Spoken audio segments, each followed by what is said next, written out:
মেঘের এক প্রবল গর্জন আর তারপরই মুষলধারে বৃষ্টি। হুম। আজকাল এই শব্দটা শুনলে প্রথমে কি মনে হয়? হয়তো ট্রাফিকে আটকে পড়ার বিরক্তি বা ওই ধরন ডেলিভারি আসতে দেরি হবে সেই চিন্তা। ঠিক। কিন্তু ইতিহাস ঘাঁটলে দেখা যায় আজ থেকে কয়েক হাজার বছর আগে এই মেঘের গর্জনটাই ছিল মানুষের বেঁচে থাকার একমাত্র গ্যারেন্টি। একদম। জীবন আক্ষরিক অর্থেই ওই মেঘের প্রতিশ্রুতির ওপর ঝুলে থাকত তখন। রাইট। কারণ বৃষ্টি না হলে তো নদী শুকিয়ে যেত, ফসল মারা যেত, আর একটা গোটা সভ্যতা ধসে পড়ত। হ্যাঁ, আর সেই প্রাচীন সময়ে বজ্র আর বৃষ্টির যিনি দেবতা, তাকে ভয় আর ভক্তি না করে তো মানুষের বাঁচার কোনো উপায়ই ছিল না। কিন্তু অদ্ভুত একটা ব্যাপার হলো প্রাচীন ভারতের এই সর্বশ্রেষ্ঠ রক্ষাকর্তা, যিনি আক্ষরিক অর্থেই একজন বৈদিক সুপারহিরো, তিনি পরবর্তীকালে এমন এক চরিত্রে পরিণত হলেন যার গল্প শুধু হতাশা, অহংকার আর চরম নিরাপত্তাহীনতায় ঘেরা। এটাকে মনস্তাত্ত্বিক জটিলতার এক চরম কেস স্টাডি বলা যেতে পারে। এক সময়ে সর্বশক্তিমান রাজা কিভাবে নিজেরই ইগোর জালে জড়িয়ে পড়লেন তার নিখুঁত উদাহরণ। একদম তাই। রিসেন্টলি রাজর্ষি নন্দীর একটা আলোচনা শুনছিলাম পৌরাণিক কাহিনী নিয়ে, আর তার সাথে ট্রু রিয়ালমস এবং বৈদিক শালার বেশ কিছু বিশ্লেষণ মিলিয়ে দেখতে গিয়ে আমার মনে হলো এই গল্পটা তো শুধু একজন দেবতার পতনের গল্প নয়। না, এর পেছনে আসলে লুকিয়ে আছে প্রাচীন ভারতের জলবায়ু পরিবর্তন আর মানুষের সাইকোলজির একটা বিশাল শিফট। ঠিক। আর আমাদের আজকের এই গভীর আলোচনায় আমরা দেবরাজ ইন্দ্রের সেই অভাবনীয় রূপান্তরের গল্পটাই অন্বেষণ করব।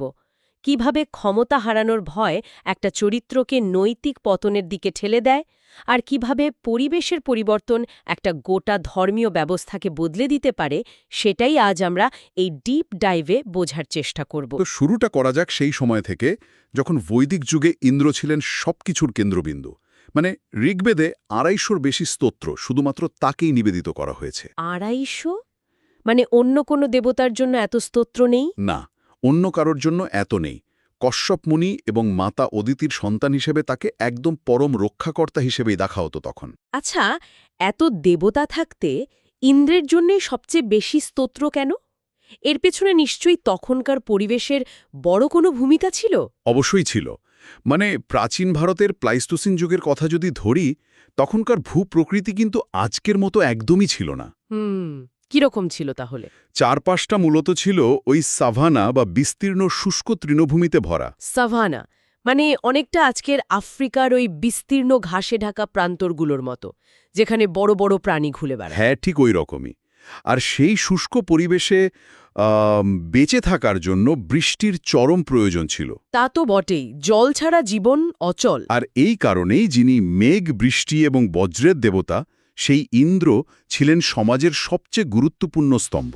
রাইট। তার সবচেয়ে বড় বীরত্বের গল্পটা আসে বৃত্রাসুরের সাথে যুদ্ধে। বৃত্রাসুর, যে কিনা এক ভয়ঙ্কর দানব, সে পৃথিবীর সমস্ত জল আটকে দিয়ে ধ্বংস ডেকে আনে।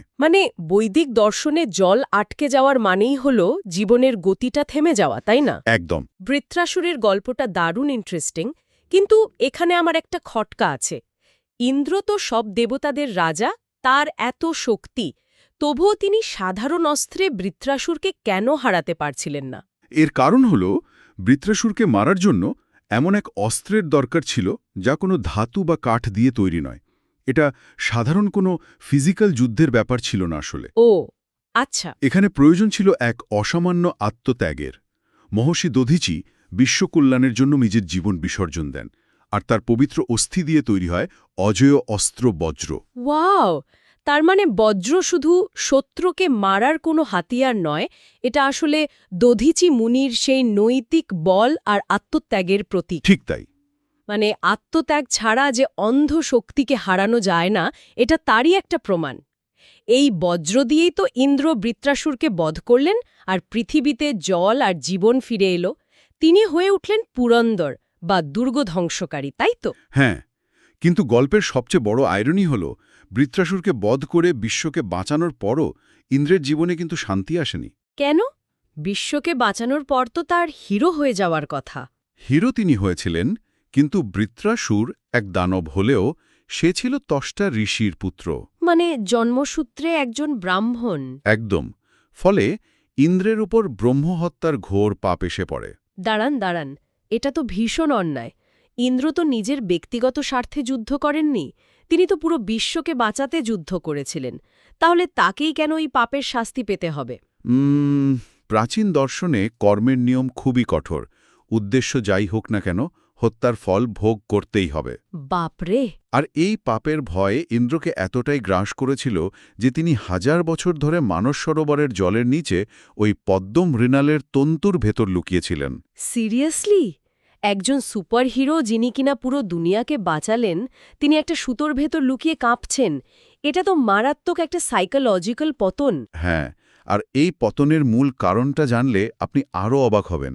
ইন্দ্রের সবচেয়ে বড় ভয়টা আসলে বাইরের কোনো দানবকে নিয়ে ছিল না। তাহলে? ভয়টা ছিল তার নিজের পদ নিয়ে। কারণ ইন্দ্র কোনো নির্দিষ্ট ব্যক্তির নাম নয়, এটি একটি পদ বা উপাধি মাত্র। ওয়েট, মানে ইন্দ্র কোনো পার্মানেন্ট পজিশন নয়? না।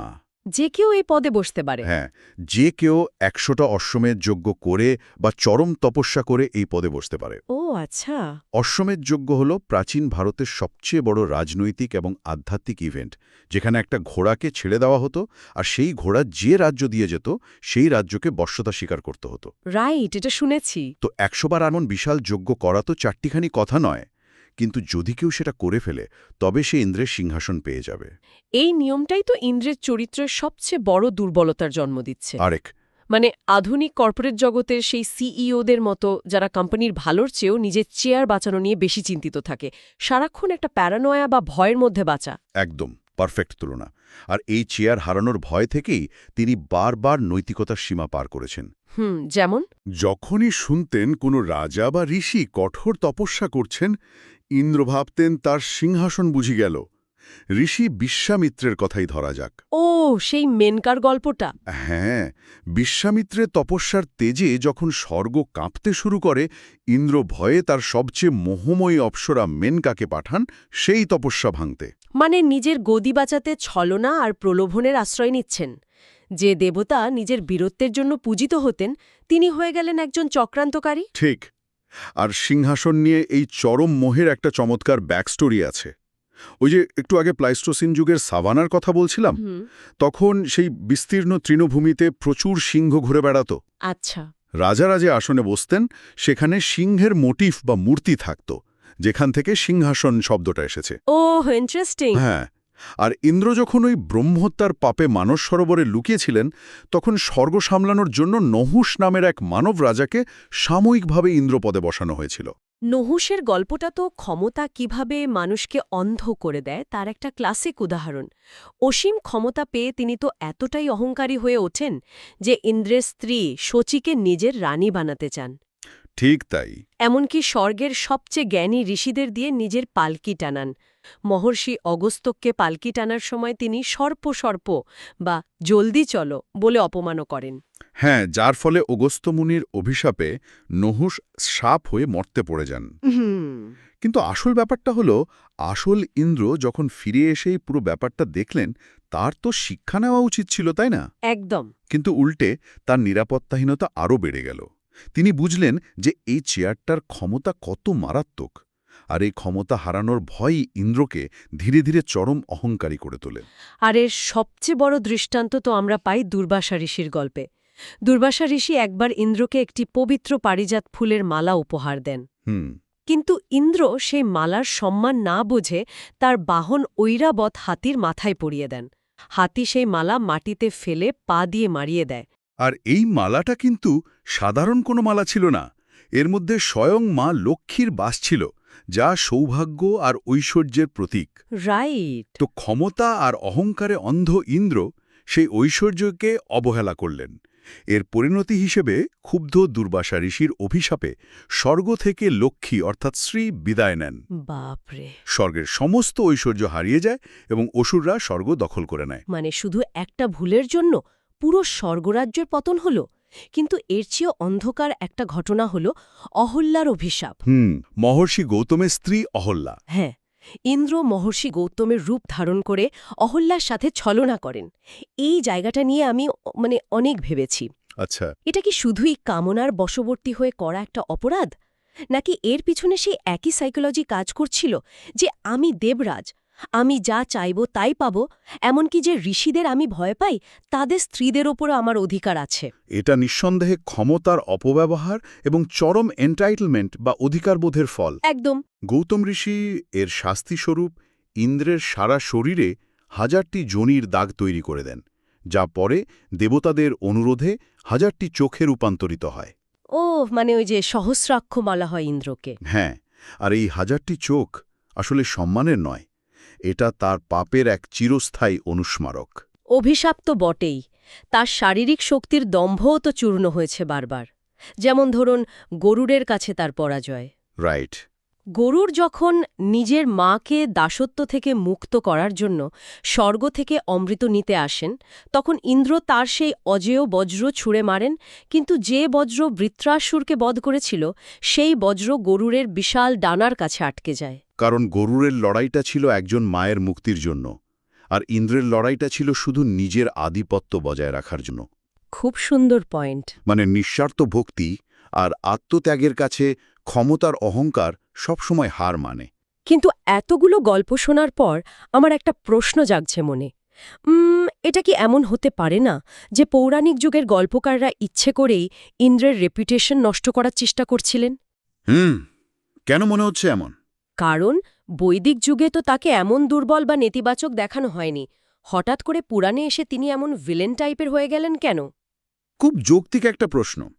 পৌরাণিক যুগে আসলে ধর্ম আর দর্শনের একটা বিশাল পরিবর্তন হচ্ছিল। কী রকম পরিবর্তন?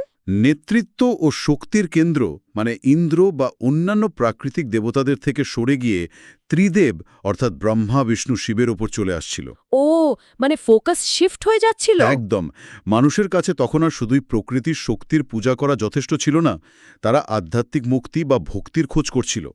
তাই ইন্দ্রকে ইচ্ছাকৃতভাবেই একটি সাহায্যপ্রার্থী, অহংকারী বা নেতিবাচক চরিত্রে রূপান্তর করা হয়, যাতে মানুষ ভক্তিবাদের দিকে বেশি আকৃষ্ট হয়।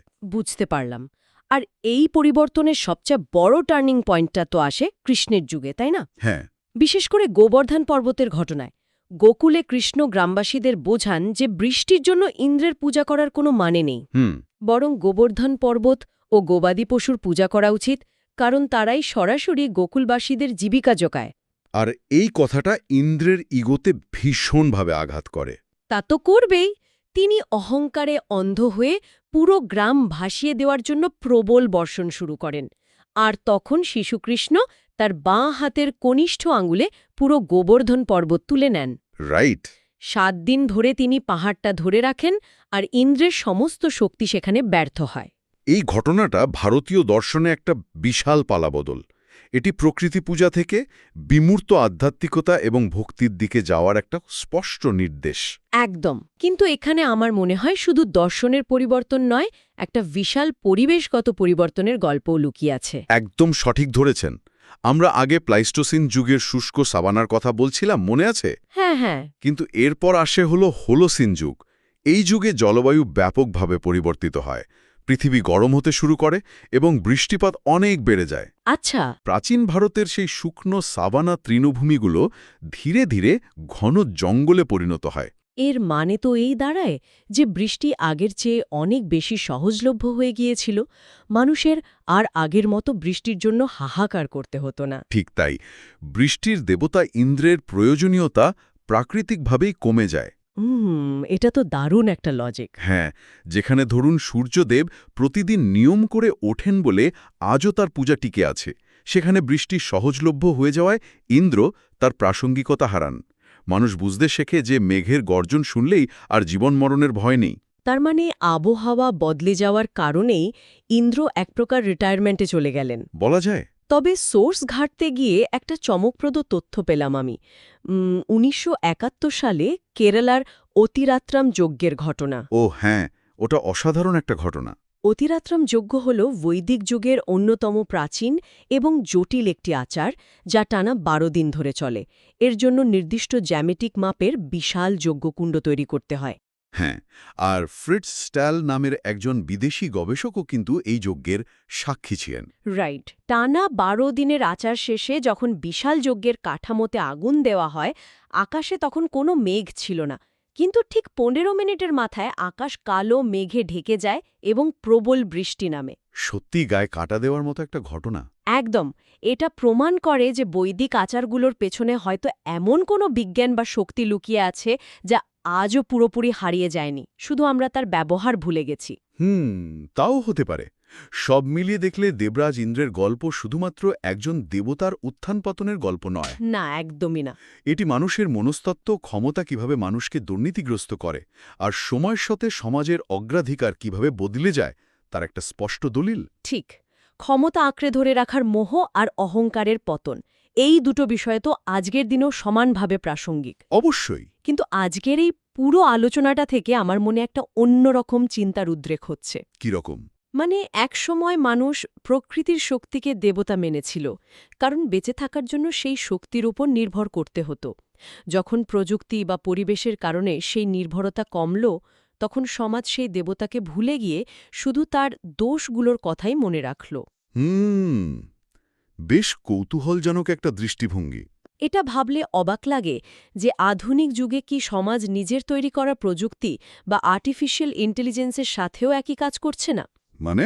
আজ প্রযুক্তি জীবন বাঁচাচ্ছে, সব সমস্যার সমাধান দিচ্ছে বলে একে প্রায় দেবতার আসনে বসানো হচ্ছে। হ্যাঁ, তা তো হচ্ছেই। কিন্তু ভবিষ্যতে যখন এর চেয়েও উন্নত কিছু আবিষ্কার হবে, অথবা এই প্রযুক্তি যখন কোনো বড় ভুল করবে, তখন কি আজকের এই টেক গডদের ঠিক এভাবেই ছুঁড়ে ফেলা হবে? দারুণ একটা প্রশ্ন। প্রয়োজন ফুরিয়ে গেলে সমাজ কি আজও তার হিরোদের এভাবেই বাতিল করে দেয়? এই প্রশ্নটাই হয়তো সবার কাছে ভবিষ্যতের জন্য সবচেয়ে বড় চিন্তার বিষয় হয়ে দাঁড়াবে।